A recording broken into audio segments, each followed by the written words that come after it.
ರೈತರಿಗೆ ಅನುಕೂಲ ಆಗಲಿ ಅಂತ ಕಡಿಮೆ ದರದಲ್ಲಿ ಟಾರ್ಪಲ್ ಅನ್ನ ವಿತರಿಸೋ ಕೆಲಸವನ್ನು ಮಾಡ್ತಾ ಇದೆ. ಆದ್ರೆ ಇಲ್ಲೊಬ್ಬ ವ್ಯಕ್ತಿ ಸರ್ಕಾರ ನಿಗದಿ ಮಾಡಿದ ದರಕ್ಕಿಂತ ಹೆಚ್ಚು ಹಣವನ್ನ ಸುಲಿಗೆ ಮಾಡ್ತಾ ಇದ್ದಾನೆ ರೈತರಿಂದ.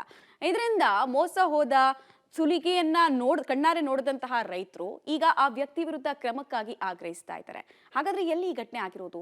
ಗಡಿ ಜಿಲ್ಲೆ ಚಾಮರಾಜನಗರದಲ್ಲಿ ಟಾರ್ಪಲ್ ಗೋಲ್ಮಾಲ್. ರೈತ ಸಂಪರ್ಕ ಕೇಂದ್ರದಲ್ಲಿ ಟಾರ್ಪಲ್ ಗೋಲ್ಮಾಲ್. ಟಾರ್ಪಲ್ಗೆ ರೈತರಿಂದ ಅಧಿಕ ಹಣ ವಸೂಲಿ ಆರೋಪ. ಸರ್ಕಾರ ಕೋಟ್ಯಾಂತರ ರೂಪಾಯಿ ಅನುದಾನ ಕೊಟ್ಟು ರೈತರಿಗೆ ಅನುಕೂಲವಾಗಲಿ ಅಂತ ಹೇಳಿ ವಿಶೇಷ ಯೋಜನೆಗಳನ್ನು ಮಾಡ್ತಿದೆ. ಆದರೆ ಇದನ್ನೇ ಬಂಡವಾಳ ಮಾಡಿಕೊಂಡ ಕೆಲ ಸಿಬ್ಬಂದಿ ರೈತರಿಗೆ ಅನ್ಯಾಯ ಮಾಡ್ತಿದ್ದಾರೆ. ಇದಕ್ಕೆ ಸಾಕ್ಷಿ ಎಂಬಂತೆ ಚಾಮರಾಜನಗರ ಜಿಲ್ಲೆಯ ಹನ್ನೂರು ತಾಲೂಕಿನ ಲೊಕ್ಕನಹಳ್ಳಿ ರೈತ ಸಂಪರ್ಕ ಕೇಂದ್ರದಲ್ಲಿ ರೈತರಿಗೆ ನೀಡುವ ಟಾರ್ಪಲ್ಗಳ ಮಾರಾಟದಲ್ಲಿ ಗೋಲ್ಮಾಲ್ ಮಾಡಿರುವ ಆರೋಪ ಮುನ್ನೆಲೆಗೆ ಬಂದಿದೆ. 718 ರೈತರಿಗೆ ವಿತರಣೆ ಮಾಡಲಿಕ್ಕೆ ಟಾರ್ಪಲ್ ಅನ್ನು ಕೊಡಲಾಗಿತ್ತು.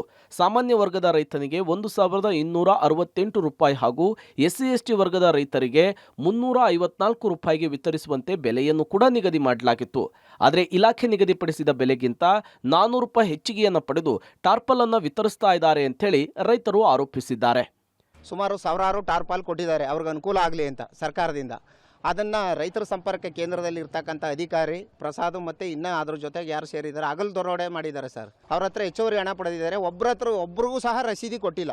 10 ರೂಪಾಯಿ ಪದಾರ್ಥ ತಕ್ಕಂದರೆ ರಸೀದಿ ಕೊಡಬೇಕು, ಯಾರಿಗೂ ಸಹ ರಸೀದಿ ಕೊಟ್ಟಿಲ್ಲ.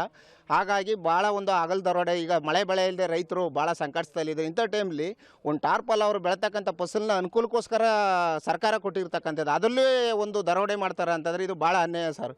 ಹಾಗಾಗಿ ಅವ್ರನ್ನ ಕೆಲಸದಿಂದ ಅಮಾನತು ಮಾಡಬೇಕು. ಜೊತೆಗೆ ಅವ್ರ ಹತ್ರ ಬರೀ ಅಮಾನತು ಮಾಡಿಬಿಟ್ರೆ ಸಾಲದು. ಅವ್ರು ಏನು ರೈತರು ಹೆಚ್ಚುವರಿ ಹಣ ಪಡೆದಿದ್ದಾರೆ ಅವ್ರ ಮನೆ ಬಾಗಿಲಿಗೆ ತಂದು ಕೊಡಬೇಕು. ರೈತರು ಬಂದು ಇಲ್ಲಿ ಕಾಯೋ ಕೆಲಸ ಆಗಬಾರ್ದು ಸರ್. ಇನ್ನು ಸರ್ಕಾರ ನಿಗದಿ ಮಾಡಿರುವ ದರಕ್ಕಾಗಲಿ ಅಥವಾ ರೈತರಿಂದ ವಸೂಲಿ ಮಾಡಿರುವ ಹಣಕ್ಕಾಗಲಿ ರಶೀದಿಯನ್ನು ಕೊಡದೆ ಹೆಚ್ಚುವರಿ ಹಣವನ್ನು ಸಂಗ್ರಹಿಸಿ ಗುಳುಂ ಮಾಡ್ತಿದ್ದಾರೆ.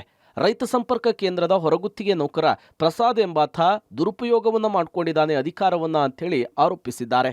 ಅಧಿಕಾರಿಗಳಿಗೆ ಹೆಚ್ಚಿನ ಹಣ ವಸೂಲಿಯ ಬಗ್ಗೆ ದೂರು ಕೊಟ್ಟರೂ ಕೂಡ ಇಲ್ಲಿಯವರೆಗೂ ಆತನ ವಿರುದ್ಧ ಕ್ರಮ ಕೈಗೊಂಡಿಲ್ಲ ಅಂತೇಳಿ ಆಕ್ರೋಶವನ್ನು ವ್ಯಕ್ತಪಡಿಸಿದ್ದಾರೆ. ಯಾವ ಕಂಪ್ನಿದು ಇಲ್ಲಿ ಬ್ಯಾಂಕ್ ಸ್ಟೇಟ್ಮೆಂಟ್ ಮೊದಲೊಂದು ಸರಿ ಕೊಟ್ಟಿದ್ದೀನಿ. ಪದೇ ಹೆಂಗೆ ಸರ್ ಕೊಡೋದು? ನಾವು ಹಣ ಕಟ್ಟಿರೋದಿದೆ, ಅದು ಪುನಃ ಹೇಳ್ತಾರೆ ಪುನಃ ಸ್ಟೇಟ್ಮೆಂಟ್ ತಗೊಂಬನ್ನಿ. ಏನು ಪದೇ ಬ್ಯಾಂಕ್ ಅವ್ರ ಹತ್ರ ಹೋದ್ರೆ ಅವ್ರು ಹೇಳ್ತಾರೆ ನಿಮ್ಗೇನು ತಲೆಗೆಲೆ ಕೆಟ್ಟಾಗಿದೆಯೇನು ರೀ ಪದೇ ಕೊಡಲಿಕ್ಕೆ. ಸರ್ಕಾರಕ್ಕೆ ಅಂತ ಹೇಳಿದ್ರೆ ಸರ್ಕಾರ ಅದನ್ನ ತನಿಖೆ ಮಾಡ್ಬೇಕು ಸರ್. ಯಾವ ಥರ ಮಾಡ್ತಾ ಇದ್ದಾರೆ, ರೈತರಿಗೆ ಅನ್ಯಾಯ ಆಗ್ತಿದೆ ಇಲ್ವಾ, ಈ ಥರ ಎಲ್ಲ ಆಗಿದೆ ಸರ್. ಇದು ಒಳ್ಳೆ ರೀತಿ ಆಗಬೇಕು ರೈತರಿಗೆ. ಒಟ್ಟಾರೆ ಜನರ ಮುಗ್ಧತೆಯನ್ನೇ ಬಂಡವಾಳ ಮಾಡಿಕೊಂಡು ಅಧಿಕ ಹಣ ವಸೂಲಿ ಮಾಡುವ ಮೂಲಕ ರೈತರ ಸುಲಿಗೆಗೆ ಮುಂದಾಗಿರುವುದು ಮಾತ್ರ ವಿಪರ್ಯಾಸ. Vijay Kumar, public TV, Chamarajanagar.